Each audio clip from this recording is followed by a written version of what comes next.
Hello, everybody, and welcome. This is the Apostate Prophet. I hope you're having a fantastic day. I kind of jumped right into it today. I don't know if I did all the settings and everything. I believe everything should be all right. Um, how's everybody doing? I'm today here together with my friend Armin Navabi. Armin, how are you doing? Good. I almost said mercy because I'm doing so many Persian streams. I almost thanked you in Persian, but yeah, thank you for having me. Thank you for doing this, by the way. Not that many people respond yes to this. This is a very important information that I wish more people was said yes to because, um, I mean, it's amazing how many content creators are fighting religion or Islam and dogma, and then when the greatest movement against religion and dogma is happening right now, they don't really pay much attention to it. So, but you're one of the very few channels that has said yes to me twice now, in response to me asking you to cover this. The movement, the revolution that is happening in Iran, which is, by the way, I think it's the most secular revolution that has ever happened in the history of mankind, and not just secular but anti-religion. Yeah, so Yeah, again, it's thank kind you of for covering it.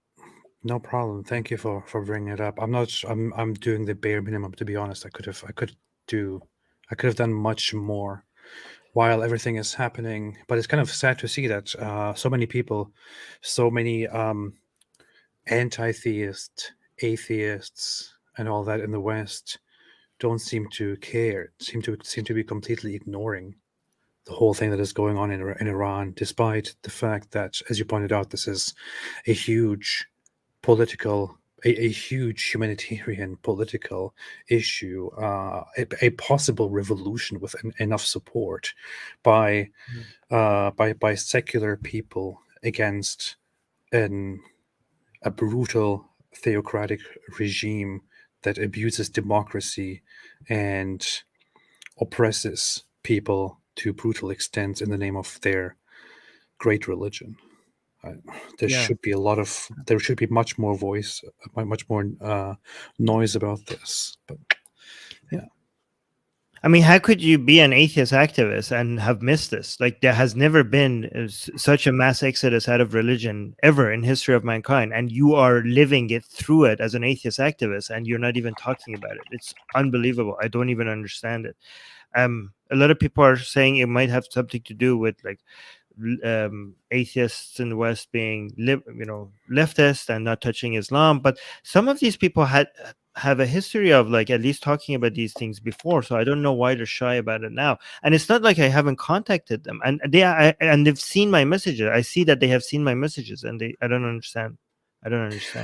because people that get this is the thing about, I don't know, this is the problem. Like people in the West, they see the concerns, they see the problems that are going on in the Muslim worlds, and they kind of get used to the idea that, oh, that part of the world, lots of bad stuff happens all the time. I don't know, oppression, terror happens all the time. We know all of this, and they get used to it.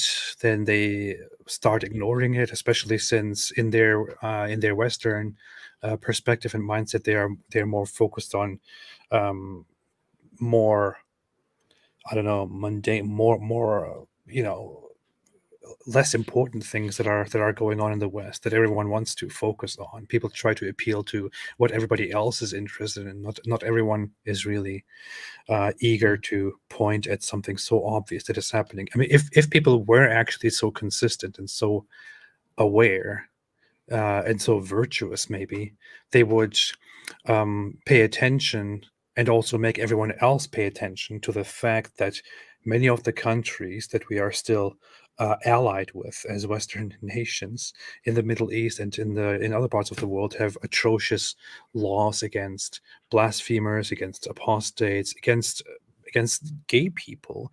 I mean, this is a funny thing. For example, when news came out that Brunei is going to um, install a death penalty for apostates, blasphemers, and gay people, people were like, no, what is this? This is the 21st century. Meanwhile, so many Muslim countries already have that, but nobody cares.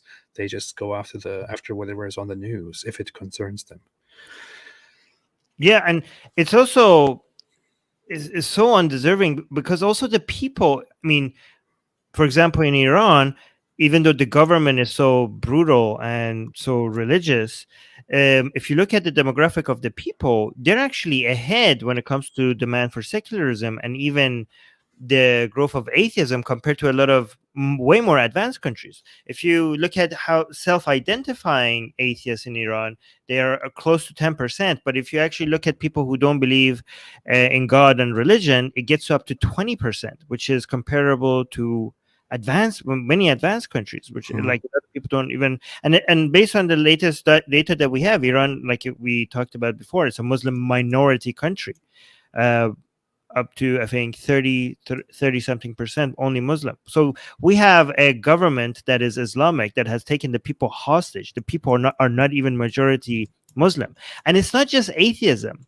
This is not just atheism. These are people who are that hate religion, that hate Islam. I don't think you could find any other country in the world that hates Islam. I'm not talking about Muslims like some other places where there might be some bigotry or so, but that actually despises Islam as much as Iran. This is if Iran one day gets free, I think you're going to see a major anti-Islamic movement grow out of it and spread around the entirety of the Middle East. And I have the data to back that up, and also some evidence for that. We But actually yeah, went through that here on this live stream, didn't we? On this channel. I believe the last time that we went live, yeah, yeah. or before that, I don't know, but we did talk about the fact that there was a survey which showed that many people in Iran, maybe most people, don't really believe in Islam anymore. They don't really believe in the core Islamic beliefs anymore, which was Mhm. pretty surprising. And Yeah, and this is also the the and this is the regime that actually probably caused this. So maybe we should ironically thank them for having such a the horrible only system which pushed people away from Islam. Yeah, the only good thing about this regime is that, but and the interesting thing is that there was a major part of the population that wasn't just against mandatory hijab. That was one question that you saw the majority of people were against. The polling showed that the major part of the population is against hijab, not Hmm. mandatory hijab, against hijab as a whole, as a concept. Not so they're against both mandatory hijab and voluntary hijab. This is like a lot more radical than a lot of anti-religious people in other countries. So Yeah, yeah, yeah. but yeah. So now what happened is, so inside Iran, like you know what me and you do, especially you, right? um there are a lot of people who do that inside Iran, right? So, but obviously anonymously. Like they have Telegram channels, they make videos against Islam, and they spread it around. But me and you are doing that from a position of safety. I mean, relatively, because I know you've been threatened a couple many times, right? Hmm. But they are doing it from inside Iran, knowing that the punishment for it is execution. And just Yeah. recently, two of these people were just executed. I don't know if you want to see their pictures. Let's do that. Let's do that. If you want to share your screen, I will leave you to that. Okay. So these are the two people who were just executed. They were both, according to their sentences, they were managing a Telegram group where they were posting content against Islam, including insulting content, including burning the Quran and stuff like that. But it was apparently a semi-popular Telegram channel, and so they were caught with and now they're executed, right? Mhm. So their names are Yusuf Mehdad and Sayyid Sadrullah Fazali Zareh. So they both had Islamic backgrounds. They both had religious background, like they came from religious communities, but they both turned to ex-Muslims and were making content against Islam while living in Iran. Also, the interesting thing is that both of them, while they were still anonymous and nobody knew who they were, um, they both saw clerics announcing that whoever is managing these Telegram channels need to be executed. So their execution sentence had came out before they were even found out, and they still continued their activities, showing Wow. how much they believed in what they were doing, right? Very defiant. So And, yeah. yeah. So I posted this on Twitter. I will just read what I wrote, so I give people a quick summary. I wrote this: in Iran, two prisoners, Yusuf Mehrad. Here it says Mehdad, but I think it's wrong. It should say Mehrad, not Mehdad.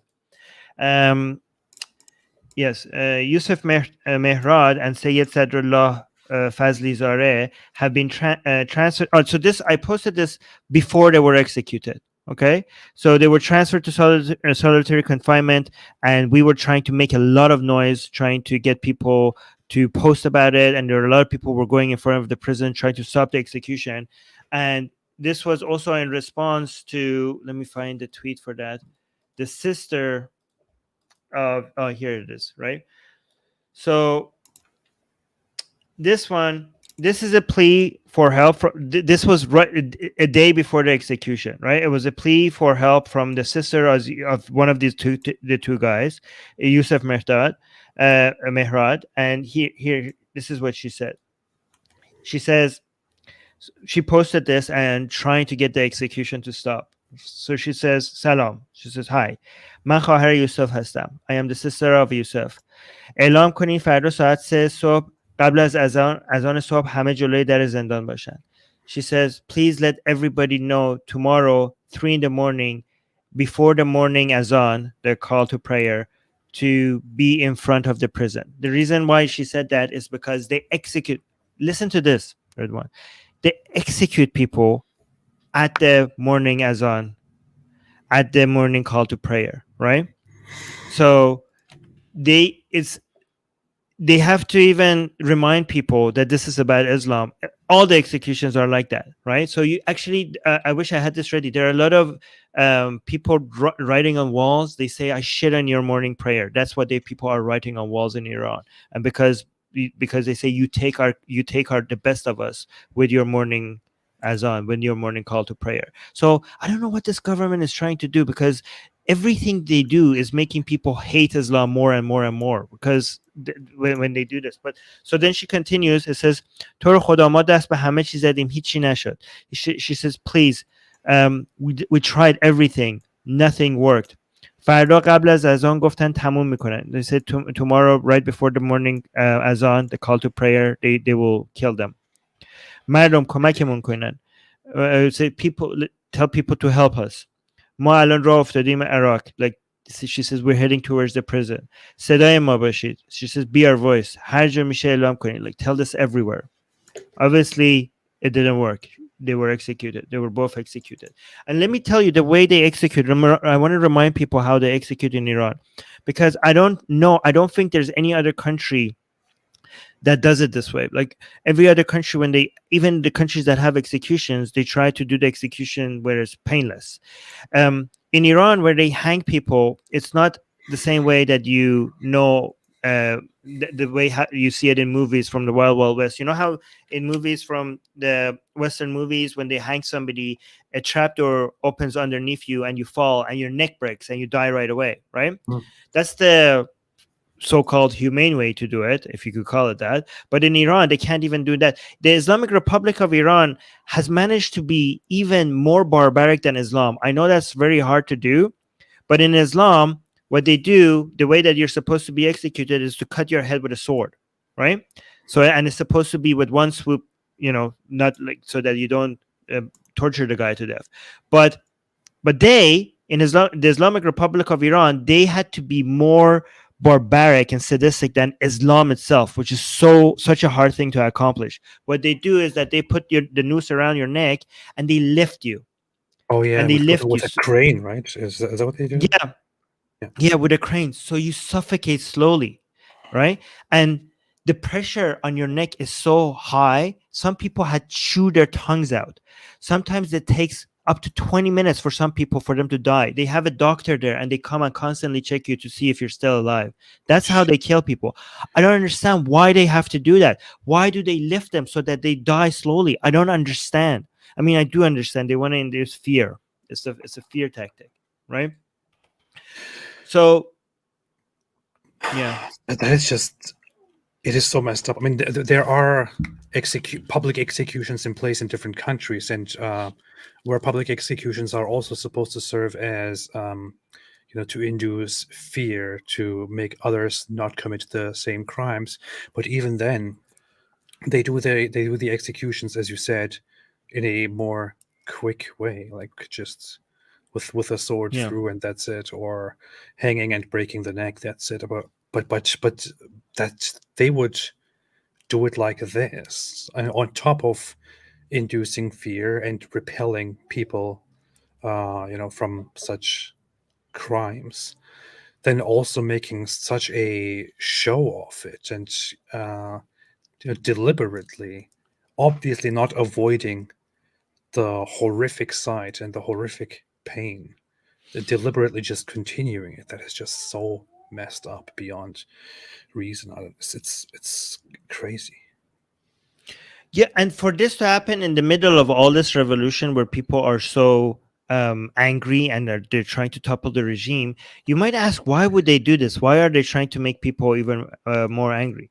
And the idea is like maybe they're trying to show that they still have teeth, that they still have claws, and they could still bite back. But if the goal is that either the goal is to make people fear insulting Islam, or to show that they have power, but the response should be, I think, in my opinion, and you could challenge me on this, because I've been arguing this against many other atheists in Iran. Like, they're in Iran right now, the atheists are in two camps. One's that like, oh, we shouldn't be insulting Islam, we should only be criticizing it. And other people like us are like, no, if this is what they are killing people for, we need to do this. We need to do exactly what they're killing people for, 1,000 times more, right? Yeah, you cannot step down. Yeah. So here, so me and many other people, this is what I wrote. And I said, 2 individuals in Iran have just been executed on charges including insulting the Prophet, apostasy, and the desecration of the Quran. The Islamic Republic's judiciary announced the executions of Yusuf Mehrad and Sadrullah Fazeli Zareh. When violence is used to intimidate us into silence, it must backfire. If we don't respond, we are allowing these intimidation tactics to succeed. I urge you to post a video or an image where you desecrate the Quran. Our lack of response encourages further violence, right? So I also posted this video, but I'm going to show you a lot of other Iranians did the same thing. And then after I show you that, I also want to show you the fact that to show people why this is a bigger movement. This is like a major anti-Islamic movement happening in Iran, right? Right, here, just a gift from me before we go on here. Let me join you. Feel free to join in. I just have a bunch of Quran pages still on the ground because it always comes handy in response to provocations and inhuman behaviors and killings and threats and whatever it is. So I would like to always, this should be a norm. This should become normalized. I don't care if some people say we shouldn't be doing this, don't do this. What is useful about that? But be respectful. No. This should be normalized. I want to do this as much as possible. In fact, I would love to do this every single day in front of everyone's eyes until nobody cares anymore. That's the aim. That's the goal. Until nobody even gives a response to this anymore. Because it should be normalized. Because there's nothing wrong with it. Because this actually costs lives, as you can see. Mm-hmm. So more, you can see.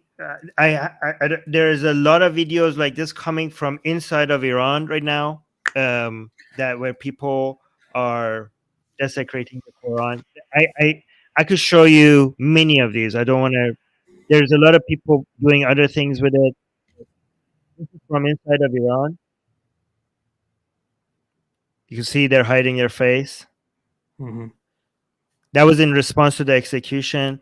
There were also Azad Farsani here, who decided to burn the Quran in response. But there was also this interesting thing people are doing. Azad Farsani also just stepping on the Quran, right? I do want to show you. I will join in, by the way, on that, and I will announce it soon. But I will definitely organize an event where I will burn Desecrate. a Quran and announce it in advance in order to draw more attention to it. Just because some people thought, oh, you cannot do that. That you don't have the guts to do it.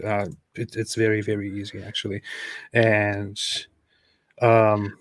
there was even recently this guy who works at Five Pillars UK, who he recently mocked the death of what's his name, the one Muslim reformer critic who recently died from India.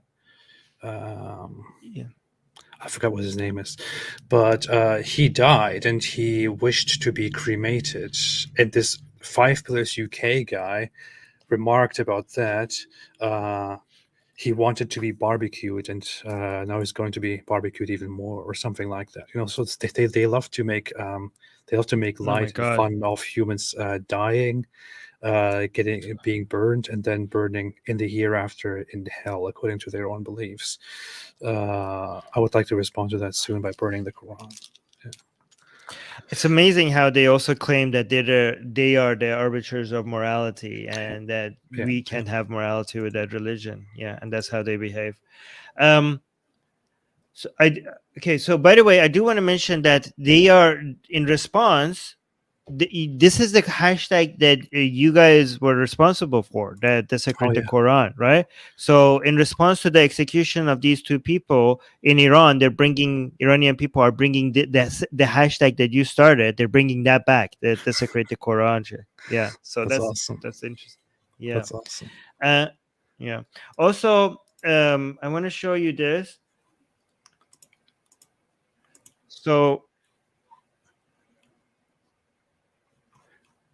he says, this is for Kian, and I will tell you about Kian. And he says, I shit on Islam.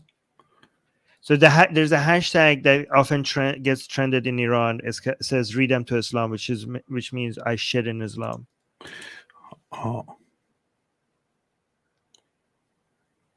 And he says that was for Kian, that was for shitting in Islam, and this is for the two people that you executed today. Yeah. And then.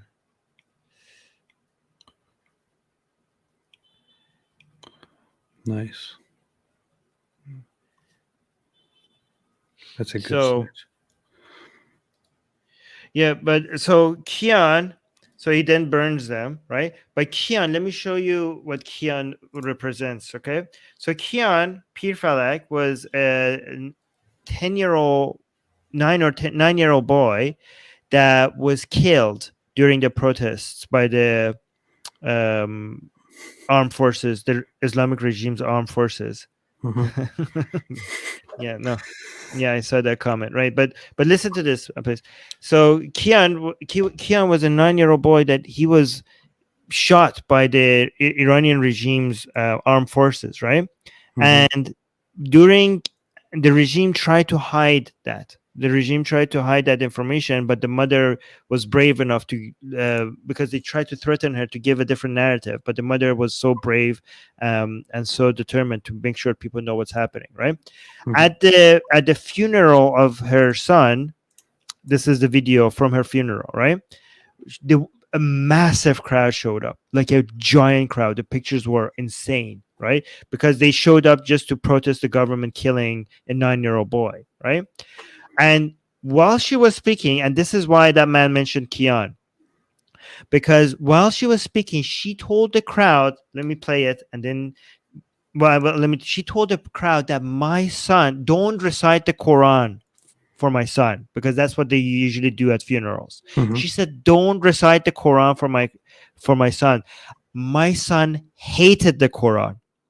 Wow. And when and this is inside Iran. And when she said that, the crowd cheered. I mean, Imagine that. Can you imagine this happening anywhere in the world? The mother of a dead 9-year-old boy saying, "My son hated the Quran," and a giant crowd cheer. What kind of a crowd cheers that? A crowd that hates Islam. Yeah. But here, listen to it. If you don't believe me, look at the response the crowd has. So she says, "Aslan برای بچه‌م قرآن پخش نکنید." They said, "Don't play Quran for my son. Don't at all play Quran for We my can't son." hear it. We can't hear it. You can't. Yeah, I think you need to share with audio thing. Oh yeah, okay. There we go. Let me go back. اصلا برای بچه‌م قرآن پخش نکنین. Like, don't in any way play Quran for my son.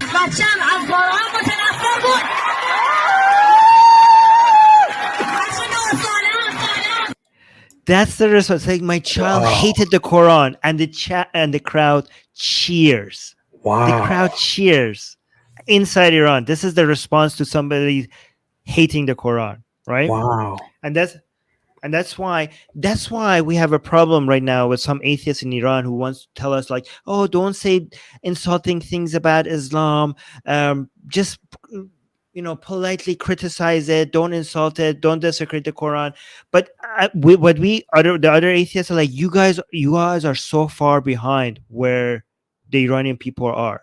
Okay, this is not about the Iranian people. When it comes to leaving Islam, we're ahead of many other countries. We have entered a new phase. We're at war with Islam. And I will tell you why this revolution is not just about the government. It's about the entirety of Islam as a whole. This is a war against Islam, right? Mm-hmm. And to bring down this government, we need to bring down Islam. Yeah. And I will make that argument. But can, I want to show you another. Can you switch the thing to full screen when you show a video? Okay, I will do that. I will do that with this video now. Okay, so it's incredible. I can't even like Turkey is supposed to be a secular country, right? But I can't even imagine such a response to such a thing in Turkey. So right. It is incredible that in Iran, in response to the oppression, to the tyranny, such a movement is developing. Yeah.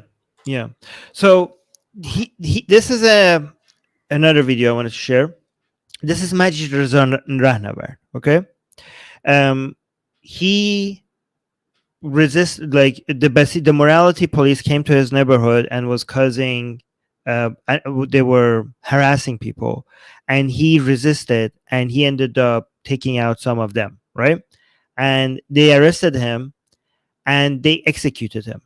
Right, for defending his neighborhood against the morality police, right?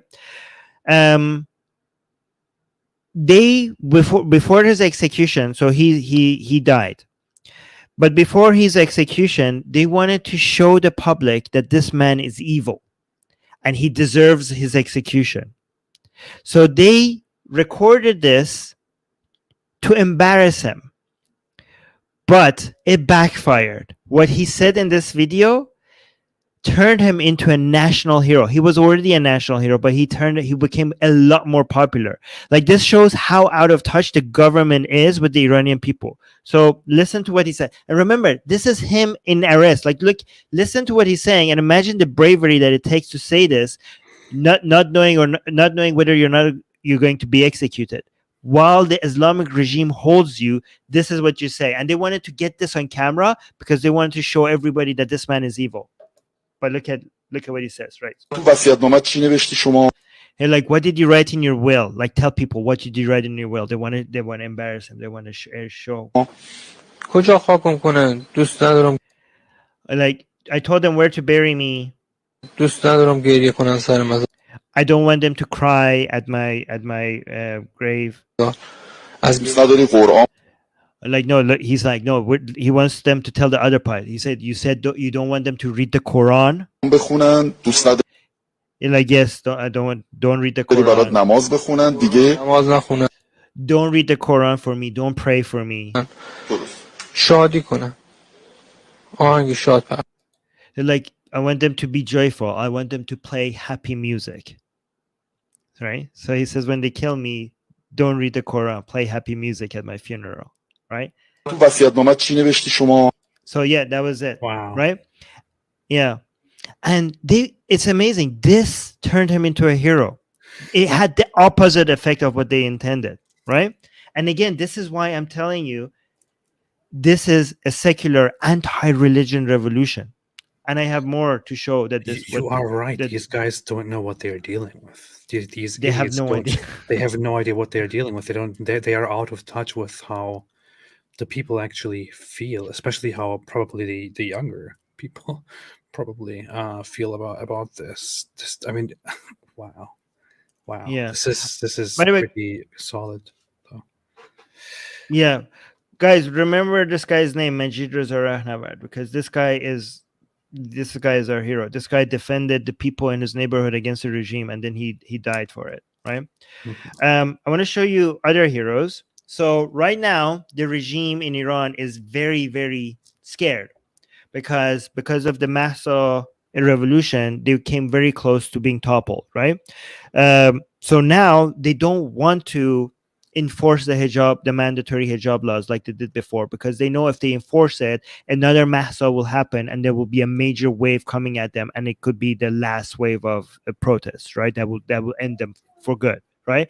So they are stuck right now because they don't want to enforce the hijab laws, but there's also a lot of very, very religious people who are now turning against the government because they said that this is supposed to be an Islamic country. Why are you not enforcing the hijab laws, right? So they're stuck between the people who are secular and then the majority, but also a minority of people who are very religious. But even though they're a minority, that's the last leg of support that the government has. So if they lose them, they have no one. So this is a very difficult situation for the regime right now. So because the regime is not enforcing the hijab laws anymore, there are some religious people that are going around and they're becoming civilian enforcers. They're trying to enforce, like they're trying to tell women to cover up, to wear the hijab, right?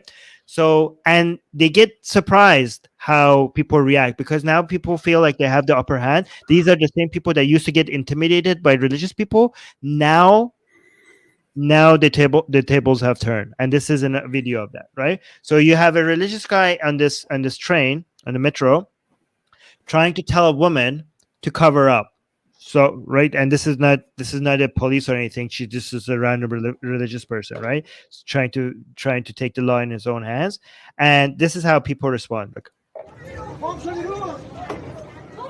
So people in the train are telling him to get the hell out, get out, like get the hell out, like you have no right to this woman to cover.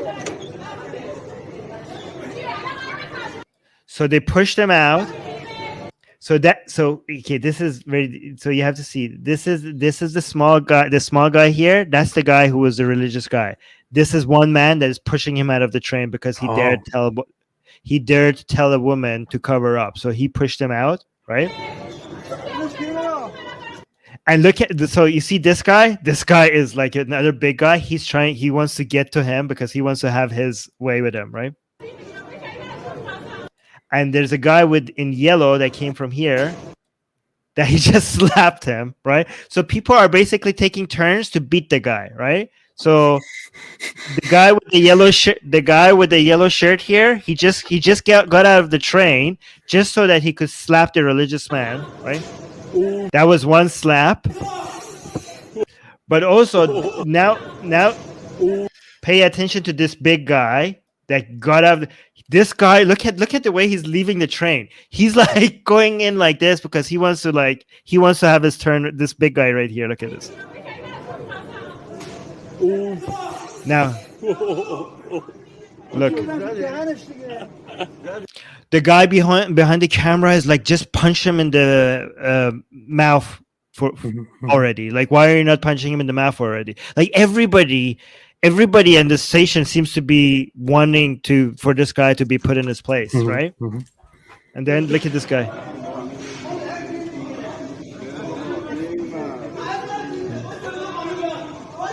The religious man is like, don't hit me. And then that was a leg that was like leg sweep at the end. But nasty. So what? Well, why is the guy so small anyway? Why does he think he can just get in everyone's business despite his small stature because he thinks that he has. Because they have a history of Yeah, thinking okay. that they could do this, because these people were Wow. in power. These people are not used to people talking back. They were That's amazing, man. they used to feel these religious people, when they went around and and they showed their religious authority, people used to be quiet, people used to be intimidated, people used to like get, yes sir, sorry sir, like that. They are not used to people even talking back to them, let alone hitting them. That's amazing. This is, yeah. And there are very rare times that I would sit down and get pleasure out of seeing somebody get beat up, attacked, or anything like that. But I mean, in this situation, it is completely well deserved, and it's good news.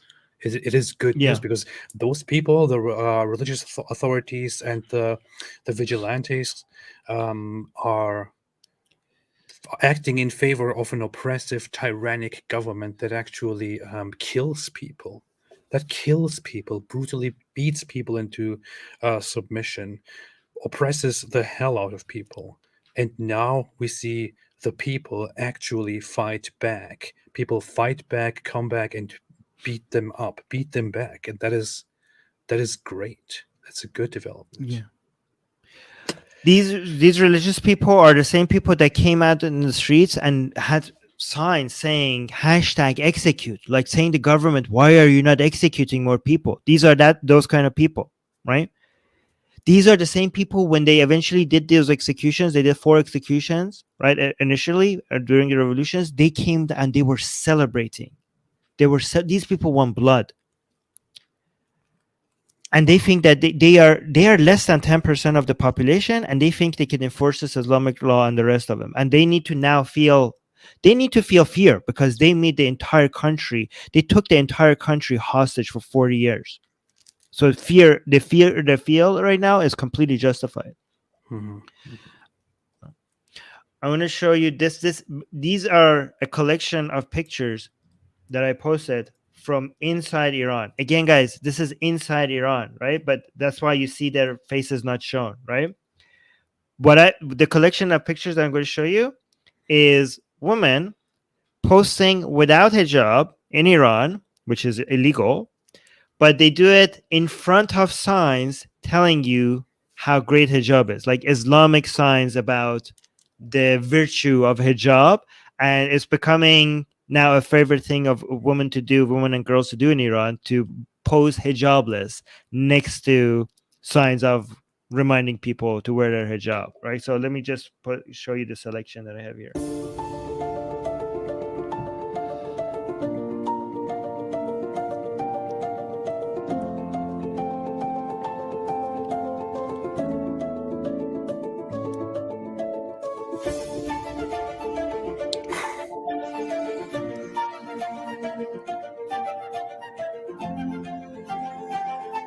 Wow.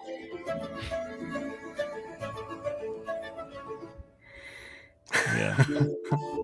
And the more keeps coming. It keeps coming. Like, these are just a few. Like, as soon as I posted it, it's either more that I couldn't even share. Yeah. This is amazing, man. Yeah, it makes me a little bit emotional. It's it's good to see. It is really great. It is inspiring to see the I don't know, you see the power of numbers, of masses coming together and encouraging each other, or being encouraged by each other to fight against this tyranny and express themselves in such a beautiful way. That's so good to see, man. So here's why it's so intelligent for a lot of the people during this revolution to go at Islam, right? Because the entire regime's authority comes from the idea that they are Islamic.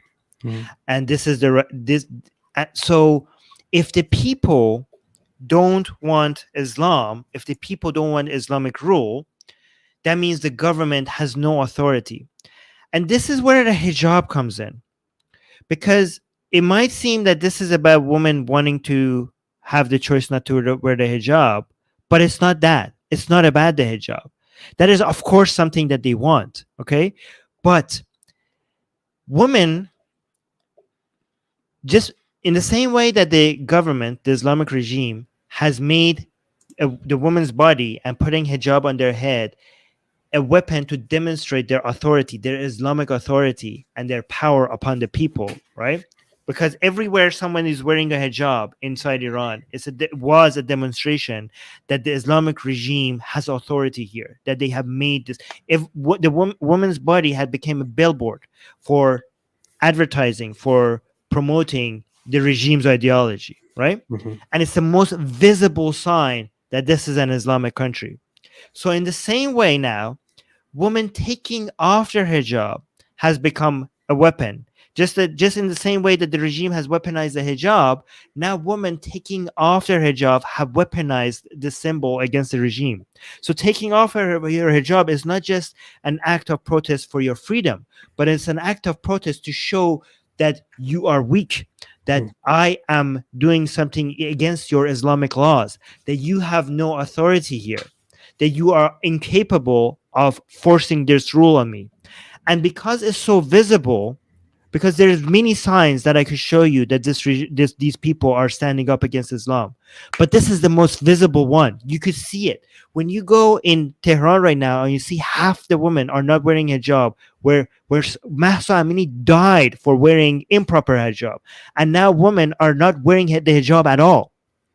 When you see that, right, you are saying that we're taking this country back. This is a signal that we're taking this country back. So that's why one of the chants during this revolution was hijab faqat bahune ast, asl nizam nishun ast, which means that the hijab is just an excuse. Our target is the entirety of the regime.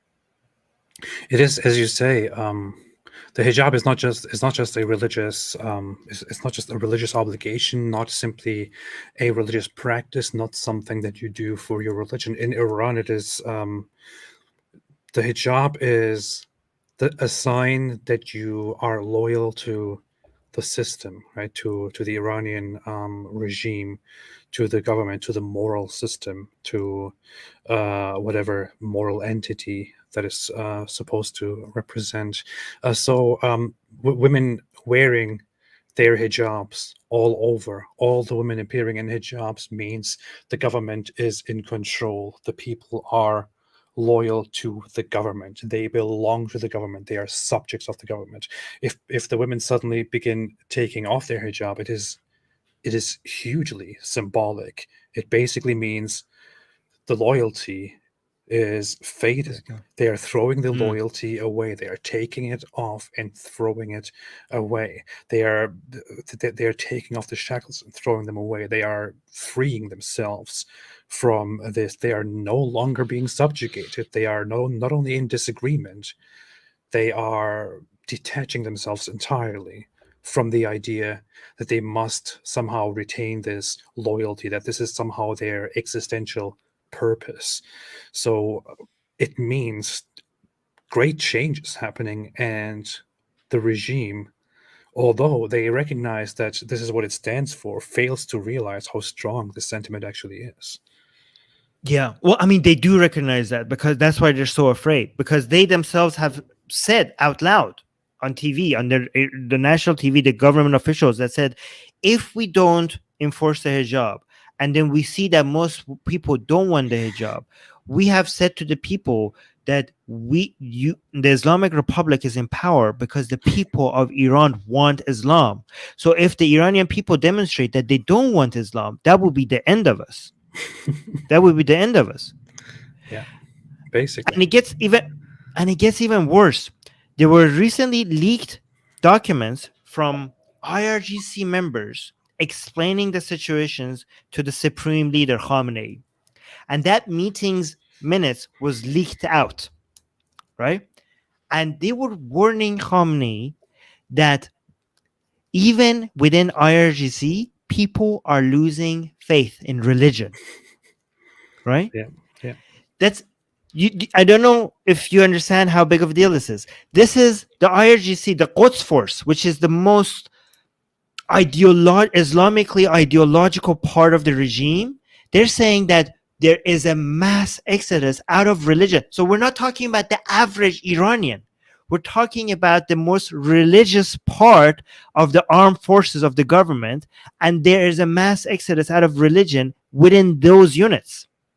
Wow. So this is why again, targeting Islam means that people within the regime themselves, because if they lose the faith in Islam, they wouldn't be loyal to the government anymore, because they have to convince themselves that they are loyal to the government, because this is the government of the Mahdi.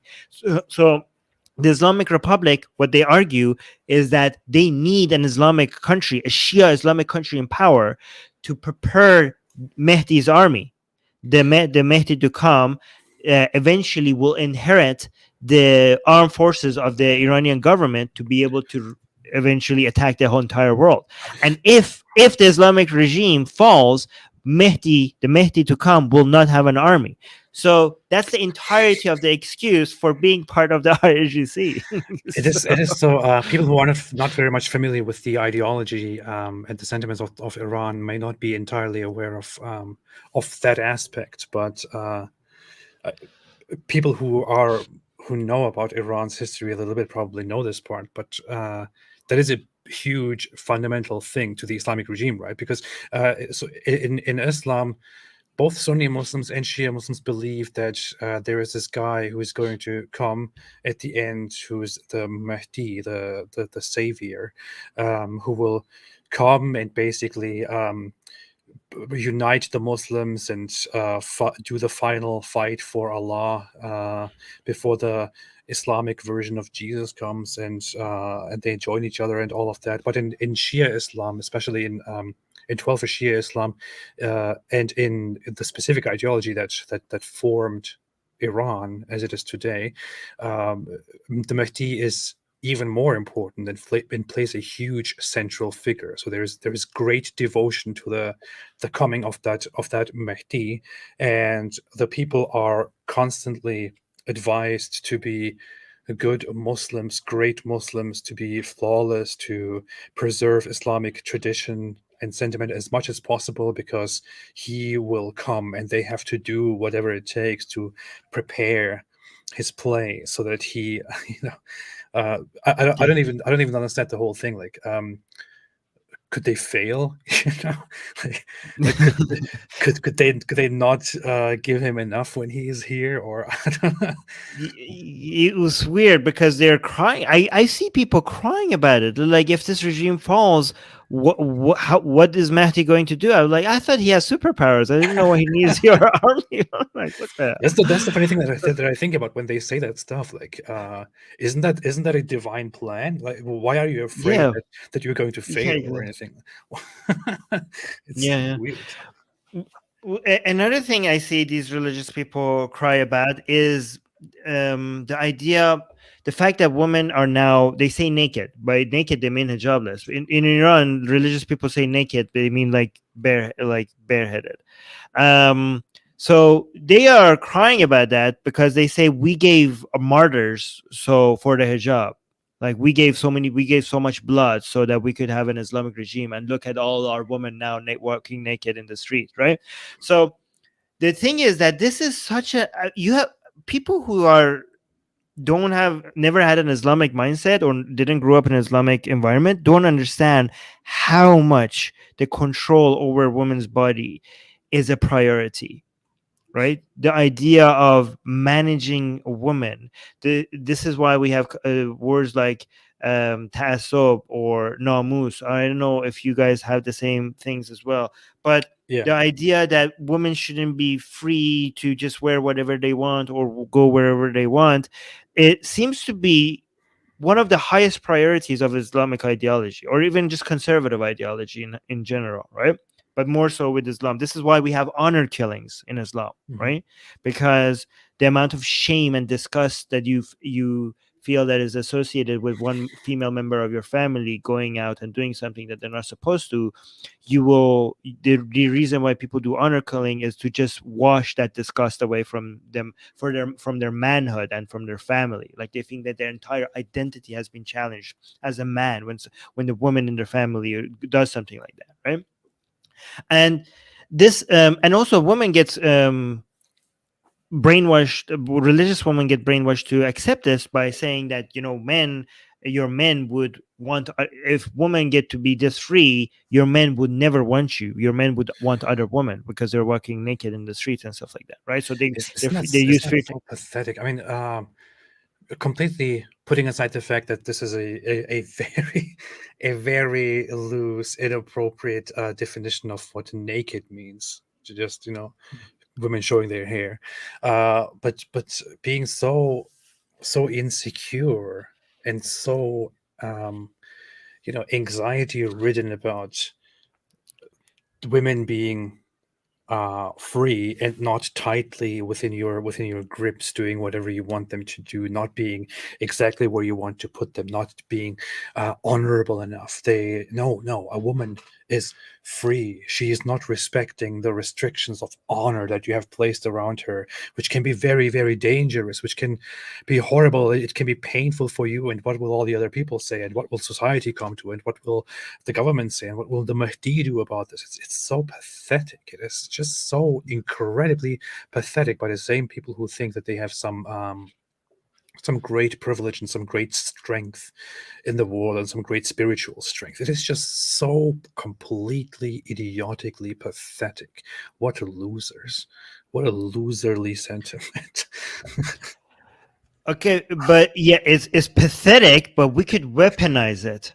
And Yeah. here's how. So I have watched and listened to hours of religious people being so anxious about this direction that the society in Iran going. Women crying about it, men crying about it, women like how we will lose our husbands. Men was crying about what about my daughters? How could I make my daughter religious in this environment? Like my daughters will become like these other girls, right? And so them not being able to control their women, and women thinking about them not being able to control their husbands because their eyes will wander with other women. And this is such a high priority for them that they're willing to give everything for it. Like these are people who wouldn't care if the Islamic Republic just crushes the economy, that they would rather live in poverty and have this chain on women than live prosperous lives and let women be free. And they're not only that, they're willing to die for it. They're willing. They say other people in Iran gave blood so that we have an Islamic regime where women are not naked in the streets, and we will follow their way. And they are warning the regime. They're like, you better enforce the laws. So like, is this an Islamic country or is this not an Islamic country?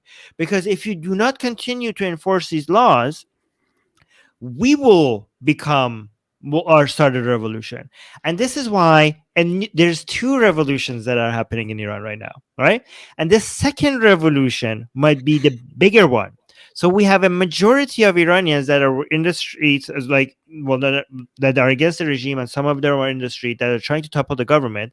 And no matter how many waves they hit the regime with, they themselves are not able to topple the regime, right? Mhm. But by this civil disobedience, they are turning the religious people against the government. So these people's anxiety is exactly what we need. So this is a Frankenstein monster. This is like what the regime has created. You know how Saudi Arabia created ISIS, Al-Qaeda, and then eventually Al-Qaeda turned on the Saudi government? This is something like that, but much, much worse, because it's internal and it's within the government. This division between the religious people and the government itself, this is exactly what could eventually topple the government. So as much as we hate the sensitivity of religious people over this thing, here it might actually work in our favor. Yeah. So these women in the street without their hijab are actually turning the uber religious part of the Iranian people against the government, and that's eventually what might actually bring the whole thing down.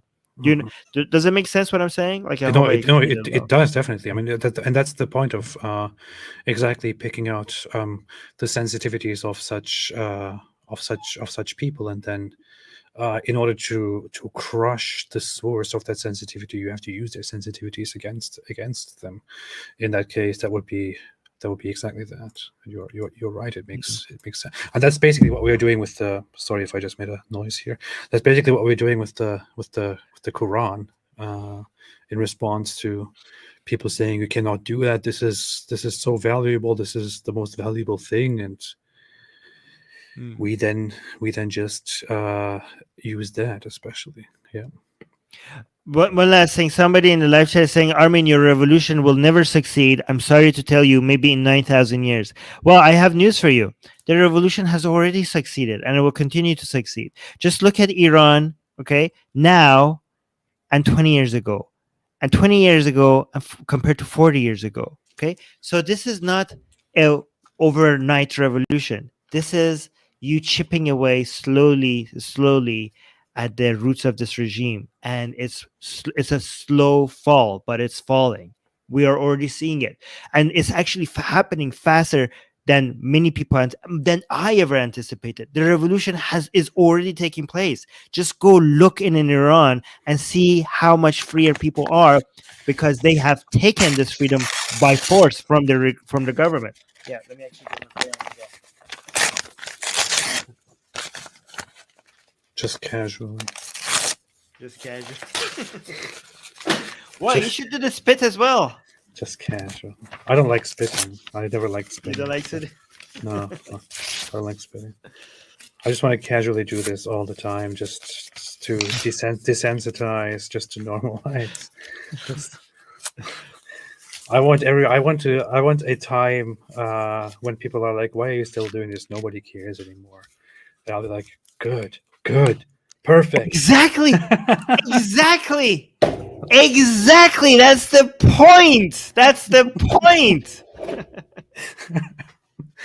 That would be good. That Wait. would be good. We should. You know what we should do? We should do ASMR. Have you ever tried? Probably. This is Surah Baqarah. You need to get a special microphone for that, which they use for ASMR. Yeah, I need to. I don't know. Yeah. Watch out. Bismillahirrahmanirrahim. Does that work? I don't know how to do ASMR. That was actually quite good. Yeah. Yeah. Okay. Yeah. A. Hitchens said, "Please show Armin the ridiculous Pakistani shit." Did you see that video? We recently reviewed that a video on here with David Wood, which Harris Sultan, I think, he translated it into English actually from Urdu, where those Pakistani scholars are crying on TV and complaining because people are disrespecting Islam. That was insane. I laughed so hard. The funny thing is, we decided to watch that video live, and I only clicked through it a little bit. I didn't even know what exactly it is about. All I knew is that they are complaining about people disrespecting the Quran. And then we are watching the video, and then only on the live stream I'm finding out that the guy says people are writing the Prophet's name on their private parts.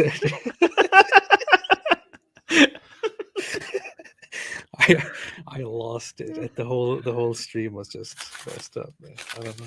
I don't know if he understands that because of his stream, a lot of people might now do that more because people didn't think about doing that, but now you just gave him an idea. That's like an Andrew Tate backfire, exactly. Yeah, exactly. He's going to be responsible for people writing Muhammad. Yeah, people shouldn't be doing this.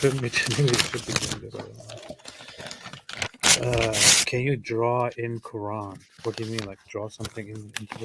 Can you do you mean is it possible to do it? I don't know. I could draw something. I would try. I'll probably draw something nice on Quran pages. This should be.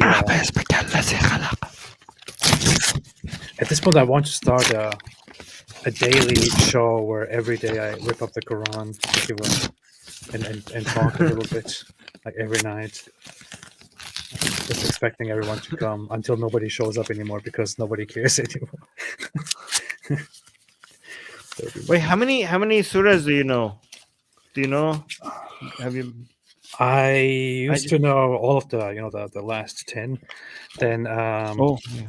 I used to always know the easier Ayatul one. Kursi. I used to know several others like Suratin and Shams Qamar and all the others. But I Do don't, I an don't, MSMR. I don't know Do any one of those video. anymore. Do a 10-minute video of ASMR where you recite one of the surahs, Man, and that's you good. just yeah, That's a good idea. I think it will go viral. I think it will go viral. That's a good idea. Like, I mean, like example, like I recite Fatiha. I don't have Fatiha here right now. I don't even know what We call they're, it. You call it Fatah. We call it Hamd. they're all on the. Oh yeah, in Turkish they say Elham, which I never said. I thought that's stupid. But yeah, so I'm like.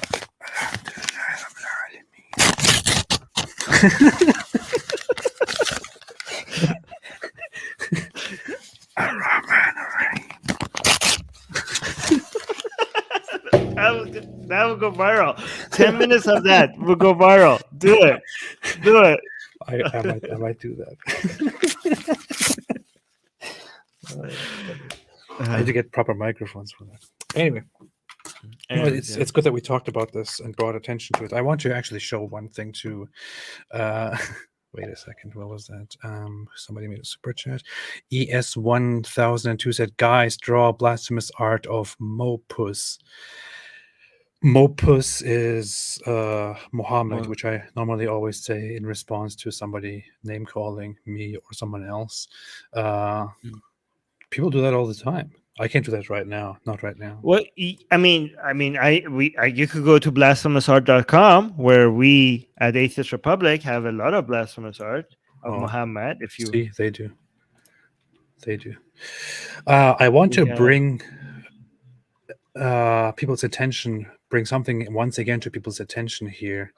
To have a little minute of seriousness, and sorry about that, which is if we look at what is actually happening in Iran, we talked about executions earlier and how these executions are done, and I don't even know how appropriate this is to show on a YouTube video, but here it's on an article. But imagine, or this is considered normal there. Imagine that this is normal in your country where you live. In the West, this is totally unimaginable for an average Western person. But imagine this here. Imagine this is going on where you are. People being lifted and displayed like this with cranes, with these rusty cranes, with the noose around their neck, slowly lifted and killed in agony because they deserve. Imagine this picture where you live. Imagine this. Imagine somebody being lifted in public with a crane. This is the purpose of a crane. Yeah, well, floggings, all the other cutting stuff. That's a cutting of hand for Yeah, this guy like they stole so little. Like one guy cut Les's hand for stealing a sheep, and then the people in the government are stealing millions and millions and sometimes billions of dollars, and nothing ever happens to them. But somebody, because of poverty, goes and steals a sheep and they lose their hand. It's disgusting. Yeah, it is just, I don't know. And here's a graph of global execution tally. Iran is second only to China, but with a much smaller population. Highest when it comes to per capita. Highest, but like relative to the population, Iran is the highest country when it comes to execution. Yeah. So according to Amnesty International, this is what you have. China is here with a huge population, thousands of killings, and then second following you have Iran with a much smaller population, a huge number of executions. And then, of course, you have Saudi Arabia, Iraq, Of course. Egypt, and then compared to that, USA, larger population, 22. Well, this is how messed up the numbers are here. I know. Yeah. Wait, what was that? There. Oh, he Naveed was Afkari. okay. He was executed as well. Yeah. You should see the court proceedings. The way they do this is such a kangaroo court. It's insane. Like, I can do an entire stream about how the court proceeding goes and how ridiculous it is. And they show it. They publicly show it as if they're proud of it. It's an embarrassment to any legal system anywhere in the world. Yeah. Let me show you something less. Do you want me to show you the blasphemous art that we do, just as an example? If it's not containing any not safe for work stuff. It does involve two men kissing, but no nudity. Okay, you should just quickly display it here. Okay, just to advertise it. No, so you people ask for blasphemous art of Muhammad, okay? And this is, we at Atheist Republic, we draw blasphemous art. You could find all our blasphemous art. Wait. Can we display the limited? Can we limit the displaying only to Islam? Oh, do you have an only Islam collection? We do have only Islam art as well, but this one is Lord Rama and Muhammad kissing each other. This is not even disrespectful. Here's the point. We draw art that shouldn't be even disrespectful. This is like a beautiful, wholesome kiss between Lord Rama and Muhammad, right? Yeah. This is wholesome, right? But people find it insulting. But look, we draw Muhammad. I don't care about Rama. I just want to usually limit the stuff here on the Apostate Prophet channel on Islam. I personally don't care for these those guys. Yeah.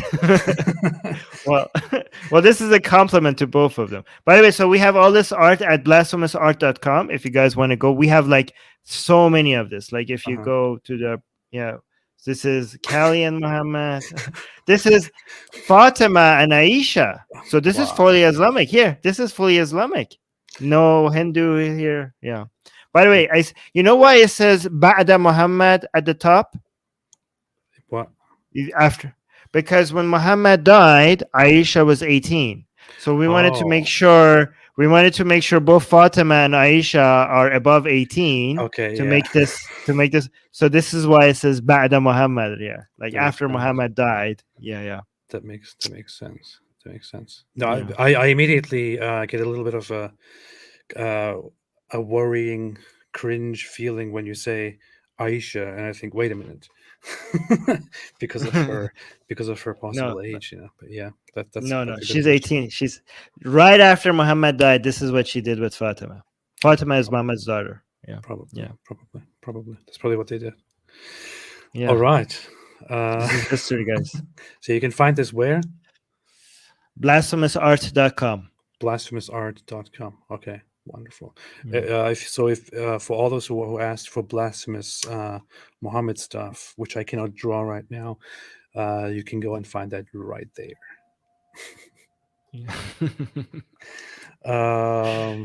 Wait, what? Wait a minute. What would you say? Is it not a good idea to make animations about the most ridiculous parts of Muhammad's life? People, would you not crowdfund this great project? We are doing that as blasphemousart.com as well. We are doing that. Yeah. So, and I was doing an animated show about it, but yeah. I'll have to get back to that sometime. Did you ever watch the first episode of Prophet Tales? The animated. No, you must have seen that. Come on. Wait. The Prophet Tales, the thing that I did. You must have seen. If you haven't seen that, then I don't know you, and I will never have you here. Oh wait, I've seen this. Yeah, of course. A long time ago. Now you're saying that just because I said this.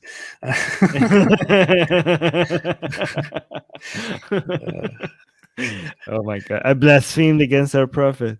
Yeah. No, okay. No, there will be more of that stuff in the future. No, it's great that we covered this, Armin. I hope things go well. I hope things change for the better.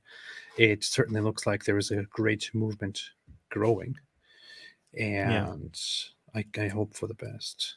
We need more people to pay attention to this.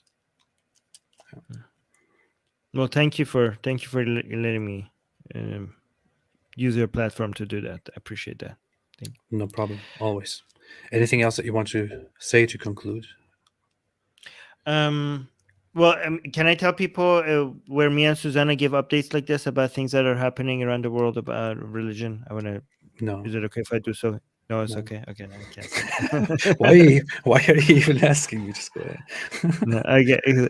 Guys, like me and Susanna, we have a show on Atheist Republic. If you guys want to make sure that you get updates on stuff like this that happens around the world, come and check out our YouTube channel, Atheist Republic.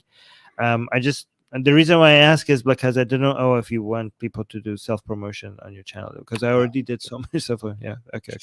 So guys, we every week, me and Susanna, we cover 10 different news items about religion, atheism, secularism from all around the world. It's from Turkey, from Iran, from the United States, from Bangladesh, from Indonesia, from Philippines, from Egypt, all over the world, from Europe, from Kenya, South Africa, everywhere and there's religion news. We pick the 10 most important ones and we cover them. So if you want to know what's happening religion related around the world, Atheist Republic is a good YouTube channel to check out.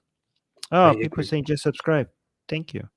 Yeah, subscribe to Atheist Republic if you want to know more, especially with a focus on not especially with a focus on, but when something is going on in Iran, Armin and Susanna cover it very, very well and very closely, so you can find updates and commentary there all the time. When most ex-Muslim or atheist channels do not comment on it, you can always find something on Atheist Republic. So I would recommend, and shout out also to Susanna, who's also here. Subscribe to Atheist Republic and find more updates there. And thank you, Armin, for doing this. Thank you for drawing attention to this and for joining. It's always a pleasure. I'm always happy to, and I hope to do another show with you again very soon. Hopefully with better news next time. Yep. Thanks everyone for joining. Have a fantastic day. I will how can I do that without me? Sorry.